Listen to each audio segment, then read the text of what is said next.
Welcome to today's episode of The Psychedelic Mom. I'm here today with Tommy Rosen, who is an internationally renowned yoga teacher, meditation instructor, and addiction recovery expert with over 30 years of continuous recovery from addiction. Welcome here today. Thank you so much. I'm literally delighted to be here. I'm so happy to see you. This is such a big topic for our times. There's more and more of addiction in the world and more people looking for help and understanding of what addiction is. And you started, you're the founder of Recovery 2.0, which is a global organization dedicated to inspire and unite people in recovery from addiction through the practices of yoga and meditation, and teaching people really how to heal and thrive. And you're also really interested in the intersectionality of recovery and spirituality. The simplest way I can put it for people is that as a yogi and a yoga teacher, I started to discover the many connections between recovery and the work of recovery, meaning the 12 steps is one example, but recovery overall. That process is a process of moving from darkness into light. Yoga is a process of moving from darkness into light. It's really actually doing the same thing. When you bring the two together, it unlocks a lot of opportunity and a lot of potential. And I find that people who really come at recovery holistically like this, using yoga, meditation, breathwork, diet, immersions in nature in beautiful places, and also working the 12 steps, I think, are genius. There's just genius in there. But this process or this perspective of looking at everything as yoga, literally everything, all processes that move us forward, that move us into health and well-being are, in a sense, yoga. We then look at each of the processes from the yogic standpoint. So I'm looking at the 12 steps, this beautiful system, from the yogic standpoint. And what that does is it really changes the whole game. You start to see things from a much broader perspective. The practices, in addition of yoga and breathwork and meditation, are extraordinary complements to the process of recovery. So we like to say, don't just survive, thrive. Yeah. And we believe that this is certainly an approach that leads to people thriving. Wow.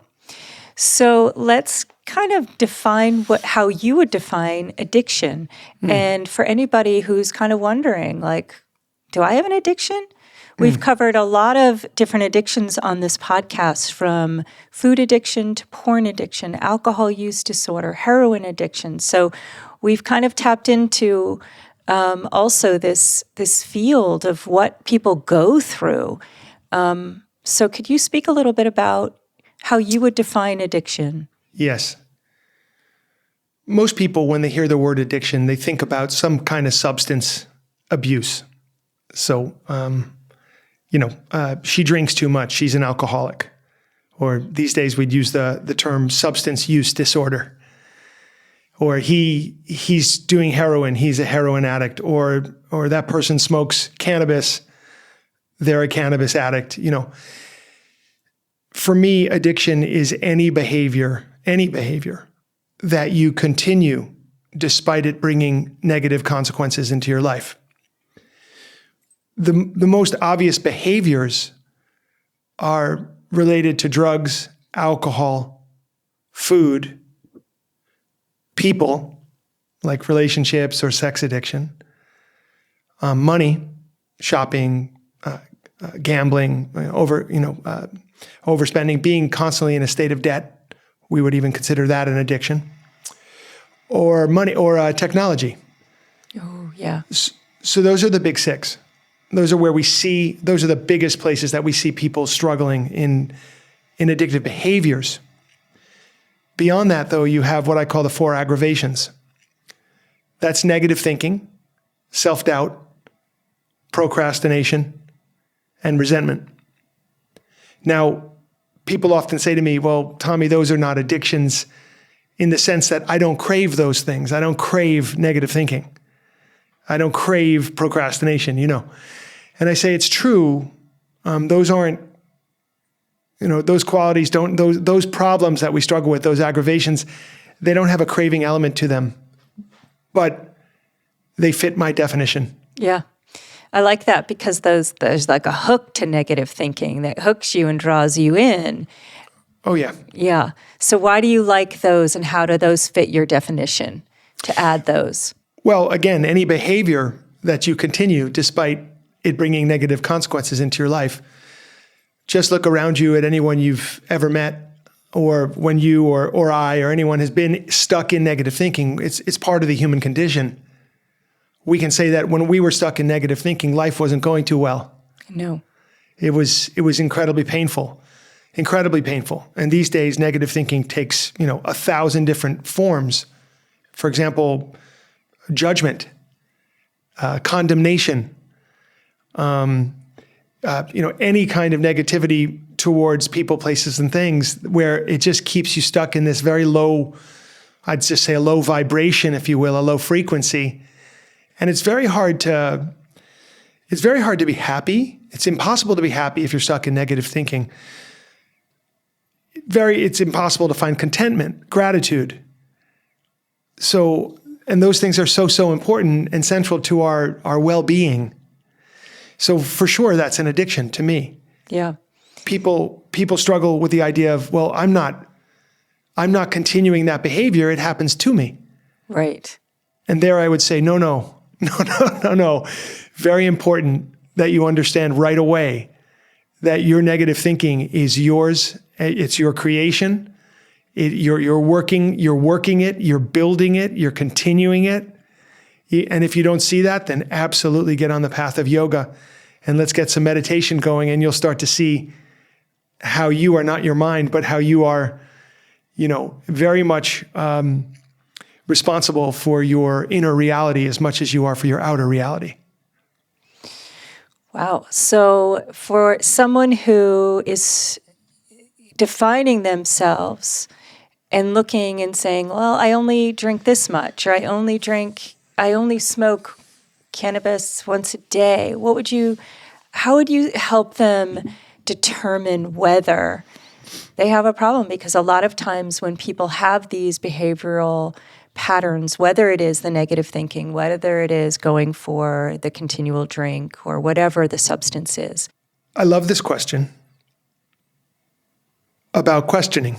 Yes. The question that people often ask is, do you think I'm an alcoholic? Do you think I'm an addict? How can I tell? What are the signs?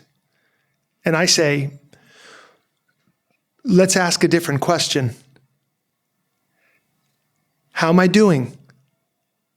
Is this behavior serving me in some way? And how? And while we're at this analysis, what is this behavior taking from my life, from my joy? Much better question. I wish we didn't have the word addiction. I think it gets in the way. To build upon this idea, when people come to me and they say, can you help me to determine, do you think I'm an addict? Really what they're looking for is a diagnosis, and they want the diagnosis to be no. Right. No, you're not an addict. Oh, thank God I'm not an addict, because now I can continue to drink. Right. Now I can continue to do my little cannabis once a day or whatever it is. And I'm sitting there thinking, this person hasn't yet been shown the upgrade to those particular behaviors. Why do we need an upgrade? You need an upgrade because you're asking the question, am I an addict? Am I an alcoholic? You need an upgrade because there is a consequence to you using substances in that way. Keep in mind, I used substances of every kind and ultimately became a severe drug addict for 11 years of my life. I look at addiction as part of the human condition. And I believe that everybody is under the influence. Everybody. Those influences may be less severe or more severe, but nonetheless, what we're interested in is thinking clearly, having engagement in the world, meaning and purpose, great relationships, and health and wellness. Everybody is interested in these things. And so if you're engaged in using drugs and alcohol, ultimately, I believe those things get in the way. But it may not seem that way to you if you're using them because it's the best you have. It's what you know. And no one has yet been able to present to you, or you haven't discovered like the massive upgrade to that, to using drugs and alcohol. It's so massive. And I just want people to know that. It's called awake, not woke. Very different. It's called being a conscious human being, having your empowerment, having your health and wellness, and being out of the frequency of addiction. I started smoking cannabis when I was 13, and I basically had a love and then a love dislike and then a love hate relationship with it, and then ultimately a hate relationship with it at the very end. Interesting. Yeah. At the very end. So that went 11 years, 12 years. In there. So what did the hate relationship look like? I'm out of control. I don't want to do this. I can see so clearly that I've become dependent upon this thing for all my experiences and my emotional state, and everything was dependent upon it. It was so disempowering. So when I would run out, I mean, really drugs are not a problem for people who are doing them until they run out of those drugs. And so you have this experiment. It's like, if you've been smoking cannabis every day, yeah, you get an opportunity when you run out. It's like, or you decide to stop for a little while, you might notice some irritability. You might notice, wow, I don't feel well. I'm not thinking clearly. I'm really uncomfortable in my own skin. Wow, I'm overwhelmed by emotions and life. Or you feel stress, or you feel anxiety, or you feel depression. And you think, because you've been trained to think, this thing is the answer to that depression, that anxiety, that stress. And now you realize, wow, you can write it off as saying, oh, this is medicine. This is the medicine I need to get through life. And that's an incredibly unfortunate thing to believe, because now you're really stuck. But outside of that thought of this is medicine, you might recognize, without this thing, I don't seem to operate too well. Or I'm not realizing my hopes and my dreams. It seems to be getting in the way of my life in some way. And I have so much compassion because I was there for so many years. And I would wake up and there were days when I just didn't want to do it. I'd be like, oh God, this has to stop. I don't want to smoke pot today. And then I'd wake up and a series of things would sort of take place, and I just slide into that first joint of the day, or slide into that bong hit, or, go out with some friends and they were partying. And I was like, oh, well, I mean, we're going to go on a hike. Isn't that a beautiful thing? Wouldn't that hike be better with cannabis? And everything would be better with cannabis. Right. And then all of a sudden you're looking at a sunset one day and you didn't smoke pot before it. And you're like, I can't really access the joy and the wonder of life. And I hate it. And I know it. But the problem is I don't know, I haven't been shown anything else. What will if I let go of cannabis, because I feel now like I kind of need to, what will I be? Who will I be? Right. What will I do? Almost a fear of dullness.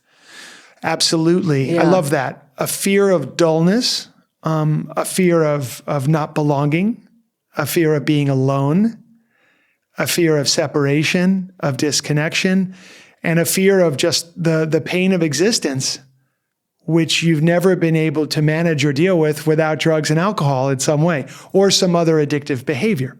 Right. So for me, that went on. My drug use escalated. We don't need to get into the details, but it ended up all the way at crack cocaine and heroin. And I went through a very, very powerful and important phase with psychedelics. And I tell people, cannabis, not all good, not all bad. Right. Despite what I've said here, cannabis, not all good, not all bad. Psychedelics, not all good, not all bad. Mm-hmm. You call yourself the Psychedelic Mom podcast. I wonder why you do that. Well, I look at the word psychedelic as meaning soul revealing. And I think anything in life can be soul revealing. And I do believe that psychedelics are tools when used in a certain way that give people an experience that sometimes is that God shot that AA talks about, a moment of real deep understanding of something they didn't have access to or couldn't at that time have access to, so might amplify also trauma. And I believe that underneath, you're talking about addiction and yoga is really the process of moving from darkness to light, an awakening process. So I look at psychedelics as one tool. But life is psychedelic. Motherhood is psychedelic. Yoga is psychedelic. I think we have to be really careful about psychedelics as a magic pill for awakening. I don't believe that. Or recovery. I think it can be a tool for doing deep trauma work with somatic inquiry and in the right container. But I think in some ways, what you were talking about, moving darkness to light, the frequencies, how the spirituality of addiction and recovery come together. I think really as a psychedelic mom, it's the same thing. I'm really looking at what is a holistic way of approaching well-being and awakening. So I did notice that you put out a video about psychedelics because people must have been asking you. Yes. And in the video, you said, there are people in the audience that have very strong opinions about this. Are you hearing more and more from people about medicines like ibogaine for addiction? And in your field, what are you seeing? Are you seeing that this has been helpful for people? Yes. So again, not black and not white. Mm-hmm. Not good and not bad. We need to get out into that field Rumi was speaking about, where he said, out beyond wrongdoing and right doing, there's a field, right, and I'll meet you there. The field of unknowing. Yes, let's go out there, because yes, this is not about. I'm not an advocate for or against the use of psychedelics in a person's journey. I am, first and foremost, I am for freedom. And a person should have the right, if they want to go down that road. It would be best if they went down that road with a deep understanding of their motivations, what they would hope to get from it, what they might expect, who they're doing this with, and especially what they're going to do one day at a time for the rest of their life after this experience. So with that understanding, I'll say I have seen people who have really, really been stuck in depression or destructive behavior, self-harming behavior. I've seen them have positive experiences. I've been hearing about them lately from family members and close friends. So I'm directly I'm in the conversation with people, and they know that I'm coming with a very open mind, and I want to know, and I want to understand. Tell me about it. What's good? What's working? What are the pitfalls? What. And so I've seen people have positive experiences with psilocybin, ketamine. I'm not trying to put it down. I haven't heard from people who have had really positive experiences, ultimately around microdosing. In other words, doing that on a daily basis for a period of weeks, months, or years. In fact, I've seen a lot of people get hurt there in the field of recovery. So in terms of... That's a good thing to know. Yeah. I mean, I just, again, it's like... I could say the same thing about some people who've been on antidepressants. Right. For some people, that's been helpful. Mm-hmm. For other people, it's been very hurtful. Yeah. Both things are true. And so it's not like you can't snap your fingers and say, this is all good or this is all bad. So every individual is going to have to become a scientist of their own life. Once again, you're in the power seat unless you outsource your power to somebody else, and then you're really in trouble. So you have to understand with psychedelics, it's a big experience. People are taking ketamine blindfolded with a person there, and you're in a bed, and you can have music, and you're having your experience, and they're tracking you. Or same with psilocybin. I have no experience with this, none. I can't speak from experience about that experience, because the idea of me taking psilocybin mushrooms or LSD or any psychedelic and closing my eyes, or being inside indoors, right, is absolutely contrary to my entire soul and my entire being. But for therapeutic uses, which is what this is, I have seen people have good outcomes. I also have seen a few people have very painful relapses and have to let go of their continuing work with the psilocybin or the ketamine. Right. So I've seen both things. So again, it's not all good, not all bad. I have seen people who were absolutely stuck get unstuck. You brought up ibogaine, which is iboga. There are iboga clinics that you can go to outside of the United States because it's illegal in the United States. In Mexico is where most people go, and for sure in my own close friendship and family, people have gone to have that experience with iboga, which is a psychedelic which helps you to get off opiates and it sort of immediately propels you into a sober state, let's say. And then again, the work continues from there. But I've seen people have positive experiences. I've seen a few people rely on it, and it didn't end up being the thing that they ultimately needed. They went out and relapsed again, or started into certain behaviors again, and they recognized, wow, even though that was a profound experience, it didn't last as the thing that was going to be the medicine for the rest of my life. Right. Yeah. There's no escaping this human condition. No. So these psychedelics can be used absolutely. How could I not be a proponent for the person who says, I'd like to have a psychedelic experience. I want to take mushrooms, for example.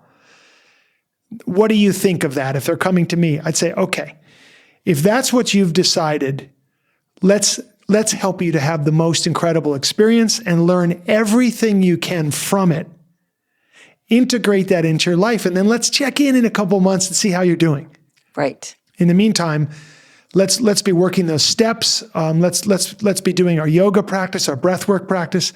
Let's be taking a look, especially at how our relationships are going in the world.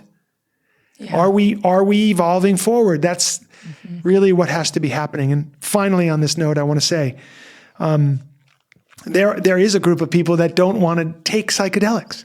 Mm-hmm. They're not drawn to it.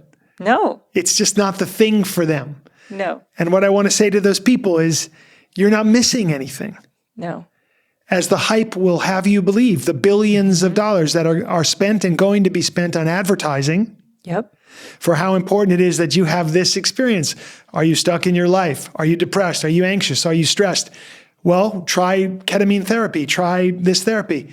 Yes, you can try those therapies. And there are other ways. Yeah. I had extraordinary experiences, several hundred psychedelic experiences. Wow. Yeah. When you go in big. Yeah. I really went there between the ages of 14 and 24. Wow. And so I was a very, very young man, a boy, and then a young man. And I like I said, psychedelics, not all good, not all bad.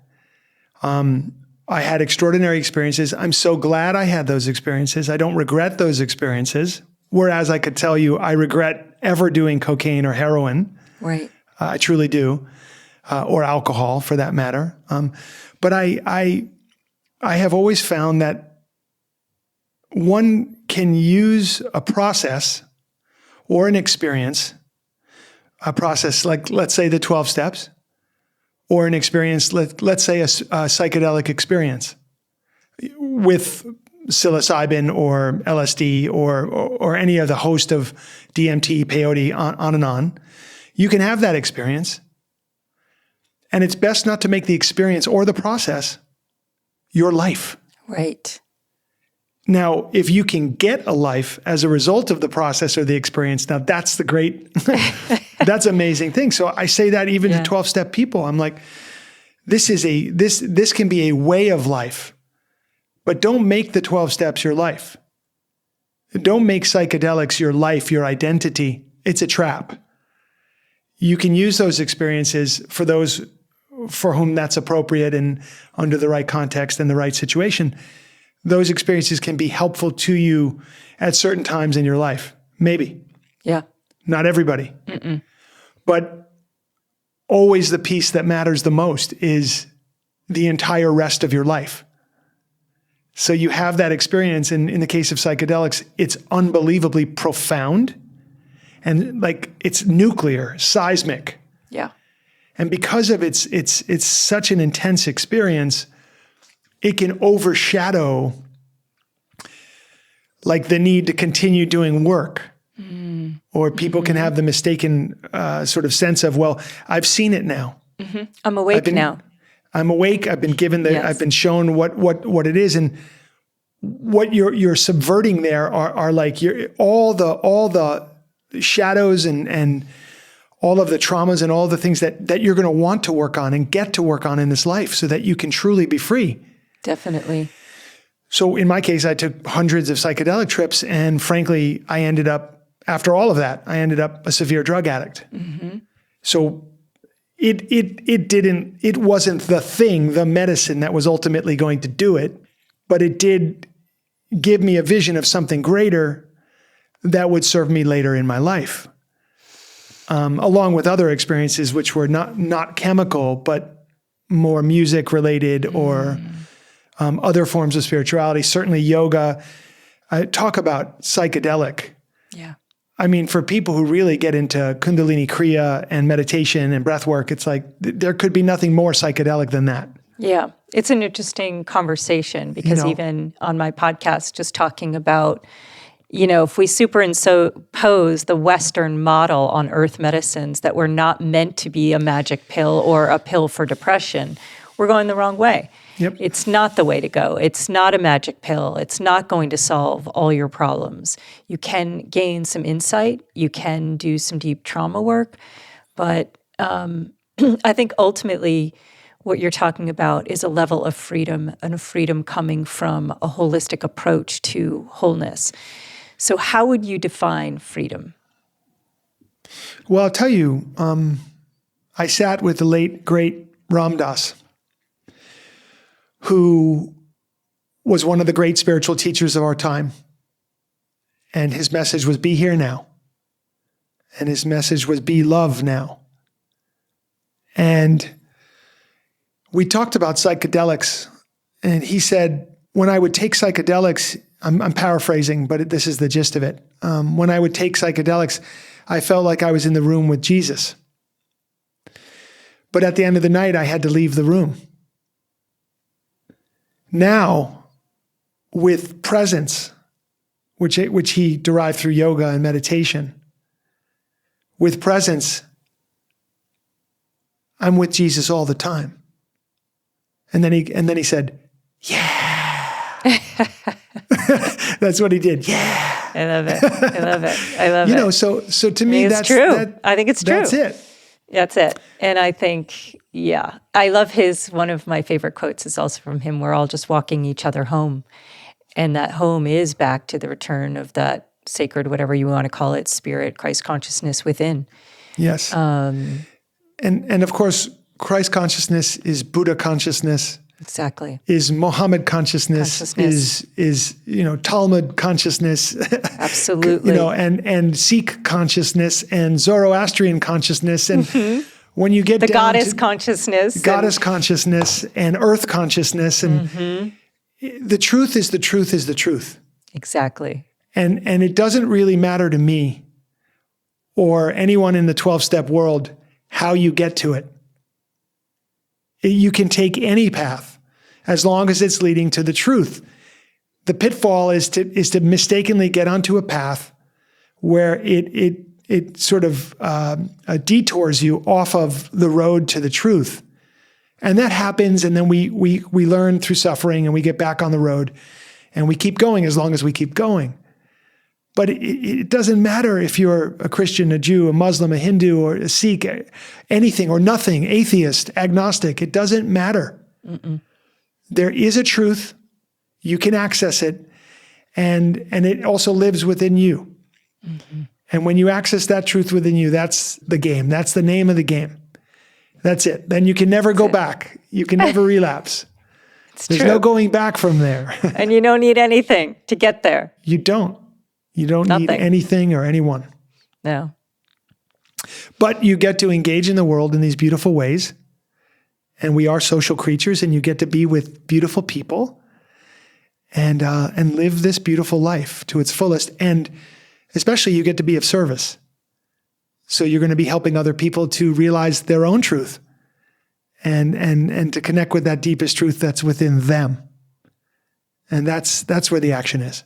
I'm advocating for that at this point. And so I like to be the guy I'm not doing any plant medicines. I'm not doing any ceremonies of that nature, but I'm deeply into ritual. I'm deeply into getting high every day naturally.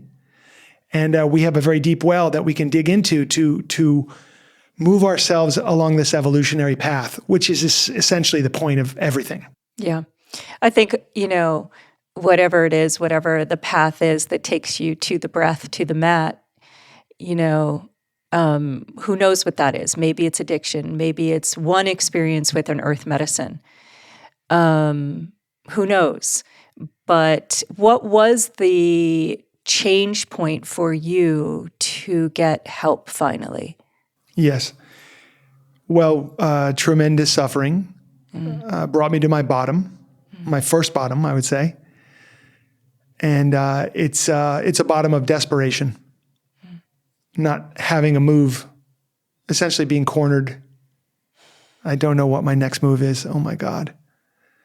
No money, no people, no opportunities, just cut off, stuck in the basest addiction.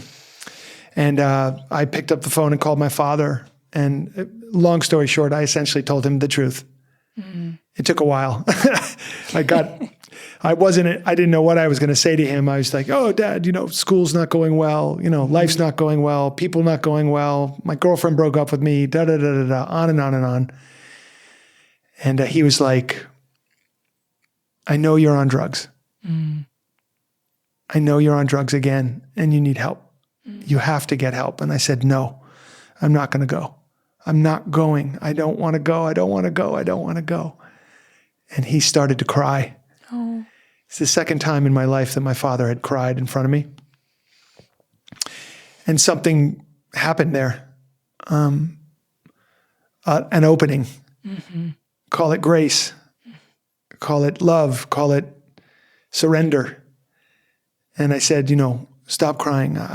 Please stop crying. I'll go. I'll go get some help. And off I went. So I sometimes tell people, and I wrote in my book, that I found recovery on the tears of my father. Yeah. And that really is true to a certain extent. Because I just had no other choice, and there he was. And I owe him and my mother and my family, truly, my life for that first. They were there. They didn't abandon me. They were there, and they were able to get me to treatment. I went to Hazelden up in Minnesota, and that was the first foray into recovery. It was 1989, July of 1989. Yeah. Wow. What a vulnerable moment to have with your father at such a low in your life that created the catalyst for great change. Yes. Yeah. And of course, everything came from that. Yeah. I couldn't have known it, but everything was going to come from that. And from after Hazelden, how would you compare what you do now, your program, as compared to Hazelden? And did you have some relapses? Yes. So I got out of Hazelden and they were very clear that I was going to need to go to a program. They suggested Alcoholics Anonymous. So I started to go to meetings. They had suggested and were very clear that it would be very good if I got a sponsor and worked the 12 steps. But I didn't do that. I just went to meetings for the next year. And I kind of treated recovery in that first year like, here's my life, and over here is my recovery. I'm going to leave my life, go over here to my meeting, check a box, and then return to my life.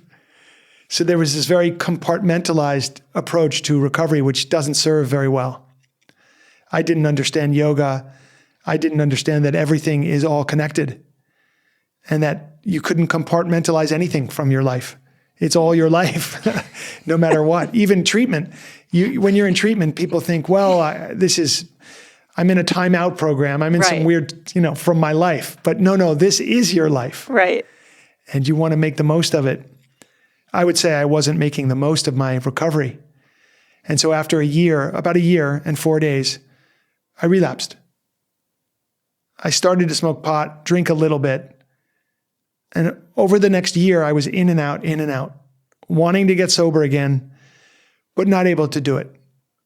In that year, my mother died, and that was very difficult. I was just 24 years old. She was just 51. Wow. And that was incredibly difficult. But in June of that year, 1991, I would get sober for the last time. So that I have reached another bottom in recovery, if you will. And this time I'd call it the bottom of self-disgust. Ooh. Before I was just painful. Desperate. Yeah. I was like, okay, I've had enough of me. Yeah. I've had quite enough of me. And that's the place you want every addict to get to. You want them to be sick of themselves so that they can really honestly surrender and make change. So the long story is I got a sponsor. I worked the 12 steps. In August of that year, just 3 months sober, I walked into my first yoga class and my life changed forever. It really is a before and after kind of thing. My life changed forever at that point. So what's different between what I learned in treatment and what I do in Recovery 2.0? On the one hand, a treatment was an amazing experience, and I don't want to belittle it or demean it in any way. There were extraordinary counselors at Hazelden. I think there still are, generally speaking, today. In those days, when you got sober, you went to treatment, you had a choice much more than you do now of not using drugs in treatment. Nowadays, they pretty much, some large percentage of people that end up in treatment are going to be put on some kind of medication. Oh, okay. Yeah. And in those days, you could say, I don't want to be on any drugs. I want to really try to get sober. And they would let you do that, generally speaking. If you were a severe heroin addict, they might give you something like Klonopin, which is a benzodiazepine, just to calm your nerves. But they'd give that to you for about 7 days, and then you'd be done. Right. There was none of this Suboxone. There was no, they weren't putting you on methadone in drug and alcohol treatment, to my knowledge. They were helping you to get sober and to get recovery. And that was the emphasis, was the spiritual program of the 12 steps and starting to eat and starting to sleep and starting to do the fundamentals, while at the same time, intensive therapy, one-on-one and in groups. And that's how we did it for the first part. And then 30 days or 40 days later, you'd be out of treatment. And now you had to, this is the hard part, right? You're leaving the nest. Right. And now you have to do something like meetings, and hopefully you'd understand that recovery was a jackpot, that you had hit the jackpot. Right. But you needed to really embrace it into your life. And I couldn't do that for another 2 years fully. So what's different for me is I approach the 12 steps in a very, very broad way. I actually rewrote the 12 steps for language that might be more empowering and more accessible. I should say even more empowering or even more accessible, because the language was very antiquated and it really rubbed some people the wrong way, or even worse, they couldn't understand it. And so I feel like the 12 steps are genius. There's a real beautiful process in there of personal inventory and reconciliation and reparation of damage that you've caused, ownership of your whole life, and then ultimately service to another person. That's an incredible thing. I mean, nobody would be against these things. Right. But you start using the word God and throwing that word around, and all of a sudden people are like, uh-oh, what am I into here? Have I entered a cult? Right. Right. Exactly. And that's interesting. It's not a cult, but it is a culture.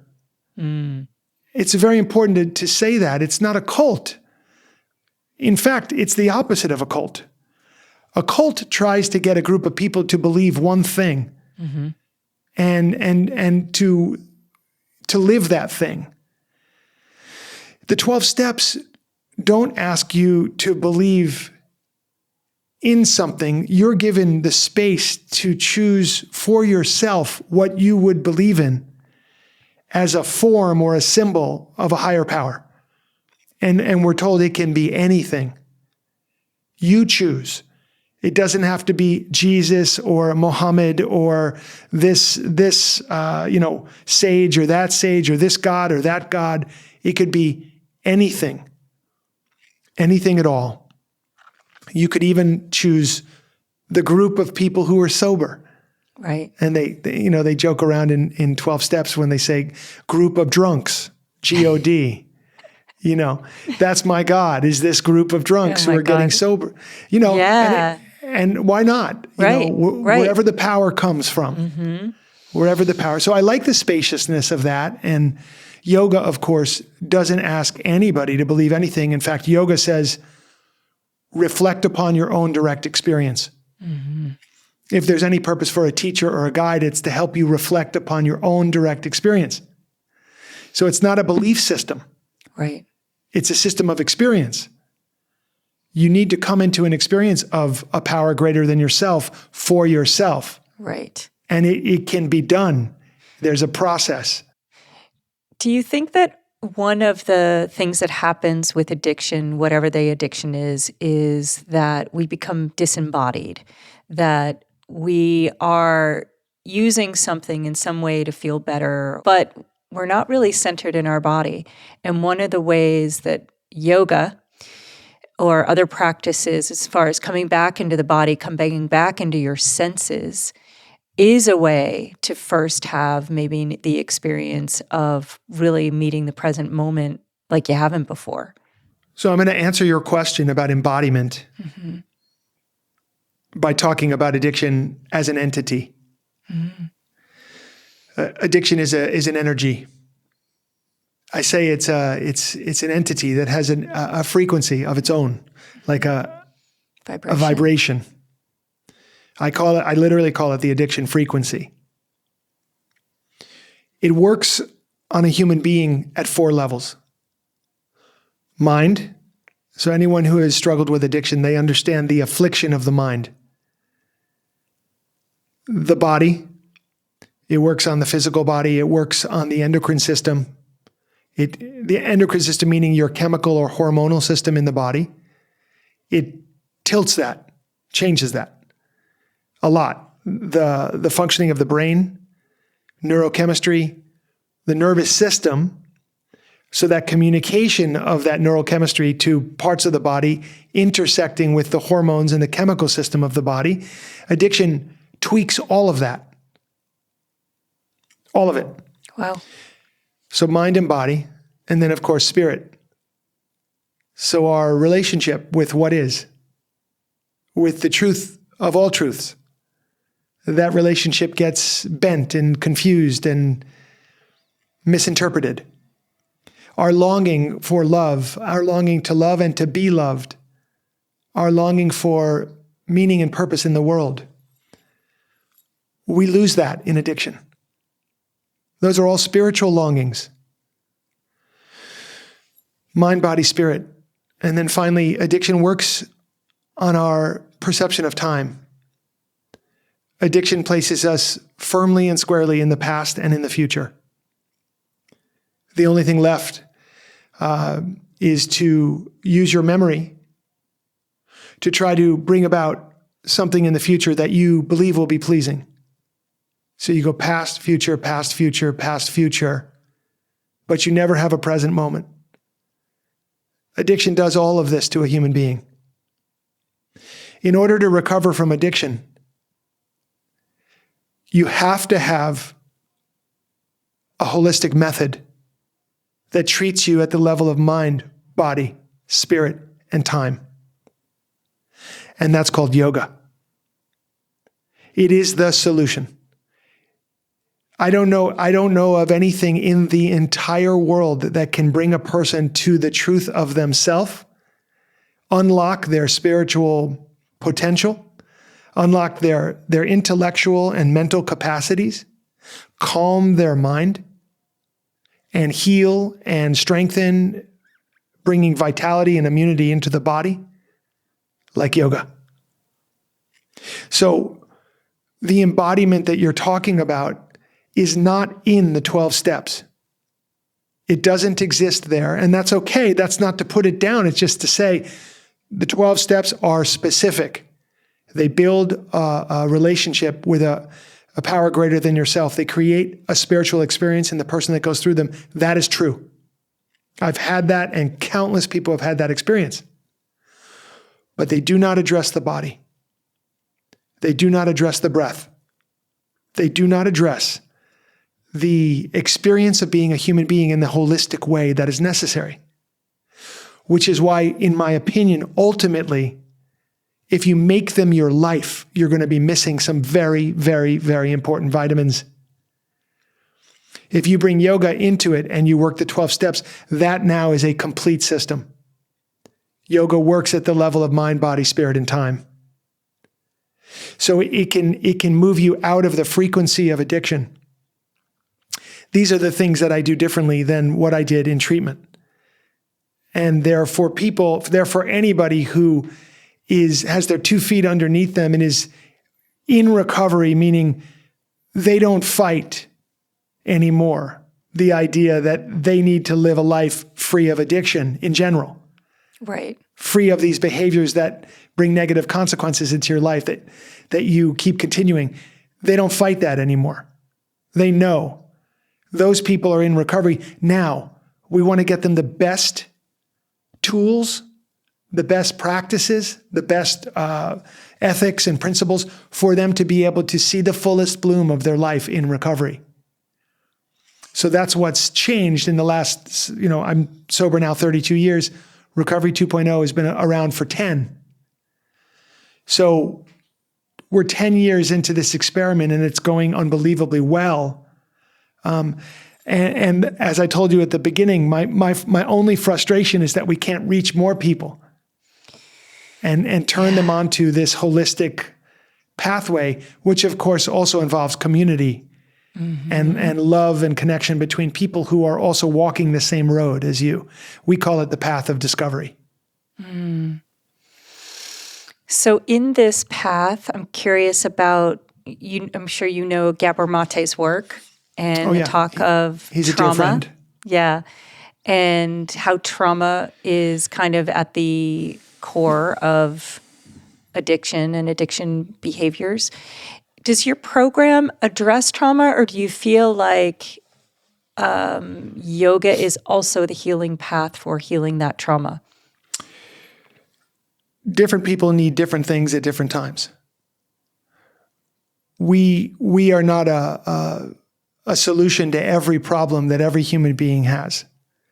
If we were, we'd probably be having a different conversation. Yoga is, especially yoga in the way that we're putting it forth, is incredibly transformative and helpful to move a person beyond their traumas, beyond their stuck issues, beyond their stuckness. Yoga also helps a person, in my opinion, if yoga is comprehensive, it's also helping you to refine your story, the way that you see yourself. Your intellect is being refined through the process of yoga. You're becoming a wiser person, otherwise it's not yoga. So in that movement towards wisdom and that movement towards practice and presence, you're going to start to see that the old stories have no relevance any longer. So there's an aspect of trauma, once it's been worked on, and that might be talk therapy combined with physical somatic practices such as yoga or qigong, meditation, these kinds of things. That's very powerful. I advocate for that combination. I do believe the story needs to be told. I do believe we need to be seen and heard, and it helps to have a wise counselor help you to work out some of the things that have taken place. As a person who has been, who has experienced trauma in his life, I want to encourage people and invite them into the understanding that they will have to work out their trauma as adults. We're not talking about children. When we've been abused as children, we're going to need a lot of love and a lot of healing and a lot of helping along the way, no question. As adults, we're going to have to ultimately work out our traumas if we find that we're in a painful existence. And it's very important that we not use trauma as a crutch. And I say that, delicately, because I know that some people sincerely have been sexually traumatized, physically emotionally traumatized in horrible, horrible ways. And I don't diminish that in any way. What we want for those people is to heal those traumas and not hold on to them. Otherwise, they become a victim of that trauma for a lifetime. Right. And there was an original event, and it could have been catastrophic and horrible, that took place 25 years ago. And if it's still affecting your life today, we would like to invite you into a process that will help you release that and be free from that finally. And I believe anybody can heal. And so the practices of Kriya Yoga, comprehensive practices of yoga, breath, meditation, help a person to move beyond it. It's intense. It's not light work. You have to show up and you have to really practice and you have to be steady. But you can overcome all of these demons and set yourself free. So I'm concerned about the word trauma a little bit, to be honest. It's good to understand where some of our behavior is coming from. And it's really important that we not hold on to that trauma. Like my friend Deborah, she wrote a book called The Missing Element. Mm. And in that book, she said, it's important that the story be told, but not that it be cemented into reality. Right. And worn as a badge of courage. We don't want a story of our life to be the story of trauma. We want it to be the story of victory over that and the life we got to have by having victory over that. Just like I don't want to be remembered as a person who, wow, he was sober 32 years. Isn't that great? Well, maybe yes and maybe no. It's great if I've been able to develop a measure of joy, compassion, kindness, purpose, love, contentment, especially in my life. Yeah. Then it's great. Mm-hmm. The thing itself is not great. It's nothing. It's great. I mean, it's the first step. You have to get sober. You have to let go of these substances and these addictive behaviors if you're going to move forward at all.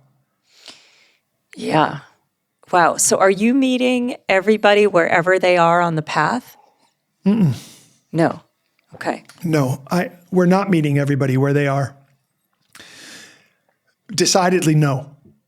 And there's this big conversation about you have to meet people where they are, you have to meet people where they are. And my thought is if you continually meet people where they are, you'll never get them to go where you'd like them to go.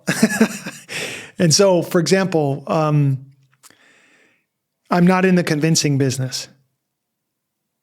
Right. If someone says, I really don't want to do this, I'm like, great, this is not for you. Right. End of story. We're not trying to make anybody do anything. You come here because you're inspired or you need to, and you know it in your heart. And then you get on the mat, you get in the circle, and we do it. On our podcast, I have a podcast called In the Circle with Tommy Rosen, and it's doing amazingly well, and people are getting a lot out of it. The point of it is you can sit in that circle virtually and learn a lot and come to the understandings that you need to come to in order to do the next level of work that you're going to have to do in order to set yourself free. Right. I want people to be free. I mean, it means so much to me. And I don't want people to stay stuck in their stories. I don't want them to stay stuck in their traumas. I don't want them to stay stuck in the frequency of addiction. So if you're willing to come with me and a group of people, a large global community of people who have decided to do this, we really have something for you that is transformative and amazing and just creates the most incredible healing and joy in this life. And finally, I would say, on our retreats, we take people on retreat, to Costa Rica, across the United States, Canada, Europe, and India every year. And we have every year in India, it's the most profound thing that we do. It's a 2-week journey, spiritual journey to India. And we've really dug deep there over the last 12 years that we've been going. It happens in March every year. And by the way, if any of your listeners are curious, they should definitely apply. I can give you the link for that to pass on to them. But when we take people on retreat with us, they can't be smoking. They can't be vaping. And people are like, are you crazy? You're going to turn off, 50% of your audience. And I'm like, if you are smoking or vaping, you are in the frequency of addiction and you're not ready for this kind of trip. It will just be uncomfortable for you, and you'll also be a threat to the other people. So we have to create a very safe and very high bar for people. So that's an example of how we don't necessarily meet people where they're at. We just, this is what we do. And if you want to do this, then these are the things that are going to be necessary.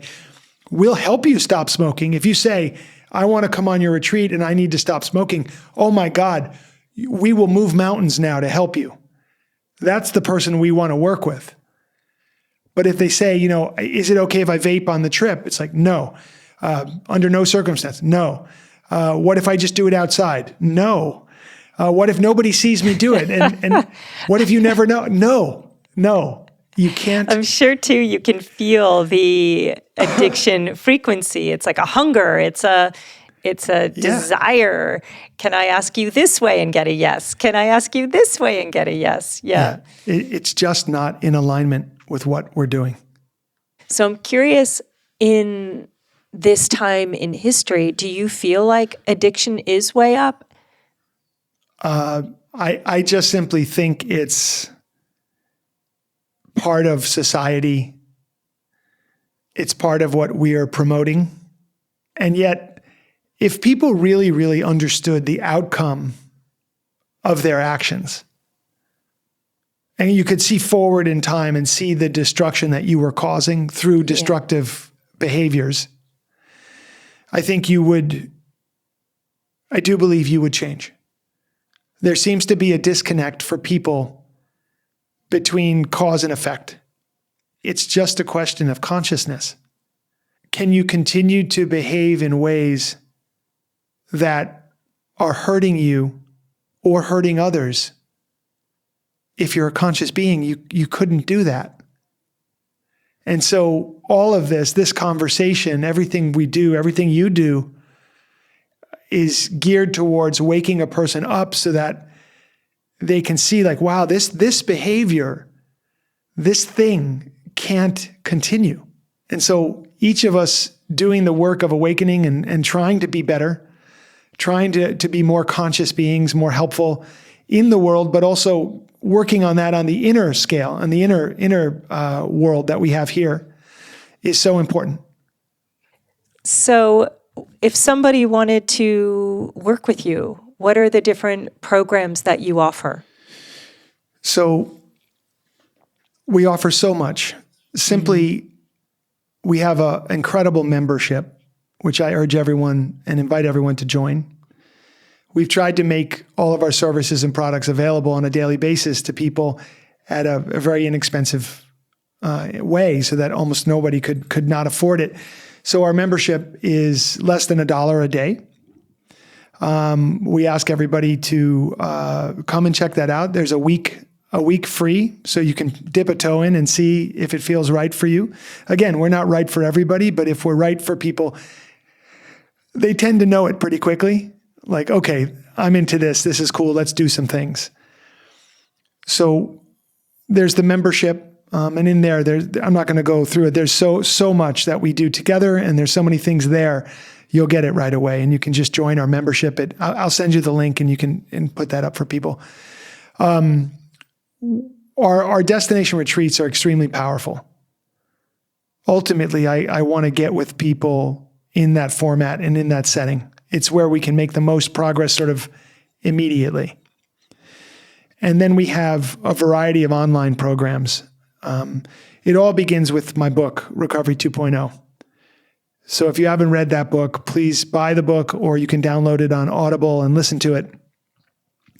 And that'll give you the sort of the inspiration and the language of what we're doing, and that will be a really deep dive for you. We also have a lot of online programming. So our online programming is, we have a course called Life Beyond Cannabis. And that's an amazing program that's 6 weeks long that will take someone in their process of wanting to let go of cannabis, because it's such an important thing right now. So we have that program. We have the Life Upgrade program, which is a journey through my book, through videos and emails that you receive each day as you go through the book. That's a great program. And we have, every year we do something called the Food Reset, which is, we believe food and our relationship with food is so important for the journey. And so I just actually completed this week the Food Reset with everybody live. We had, I guess we've probably put a few thousand people through the program now over the years, which is incredible. And it is what it sounds like. It's a complete reset in the way you relate to food and expanding your palate, literally. It's so great.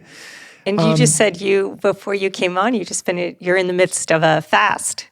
I am in the midst of a fast. That's personal, and we don't do that in the Food Reset. But I'm doing a water fast now. I'm on day 4, and it feels amazing and going really well. It's quite a spiritual and physical and mental experience. And there's a big discussion there about the value of cleansing and fasting and all these different things.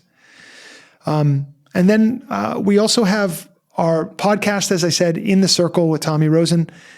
We have all of our social media channels, and we have a great YouTube channel. There's lots available there. And so people can get involved at every level, whether that's, you want to just dip a toe in, check out a video on YouTube or one of our social media posts or the podcast, or you want to join our membership and support yourself and support our community and be a part of it. And then last but not least, we have over 30 online live meetings every single week. Wow. Which are free and open to anyone, anywhere, anytime. And those are they're our version of a 12-step meeting. So you follow our steps, you do a little meditation, and then there's a share. And then we have different formats. There's groups that are men only or women only. There's groups that focus on codependency and relationships. There are groups that focus on food. There are book studies where we study different books that we all are excited to read. It's a very, very amazing. It's an incredible offering, and it's free and just incredible, and you should check it out. So I want to get you those links. It's r20.com. r20.com is our main website, and then everything is /meetings /India 2024 /welcome, which brings you into membership. There's all of it is there, and we'll get you those links. Great. For someone has someone in their life who's suffering from addiction, what is your advice for the family members or a parent that feels their child is addicted to cannabis or something like that? What would your advice be? Yeah, well, it really depends. It really depends, because you're dealing with a wide variety of experiences and different families, dynamics, and different people. a child might be struggling with drinking. They're experimenting with drinking or cannabis. And a parent might overreact to that and do some of the things you would not want them to do. If we're talking about parents and children, you said loved ones.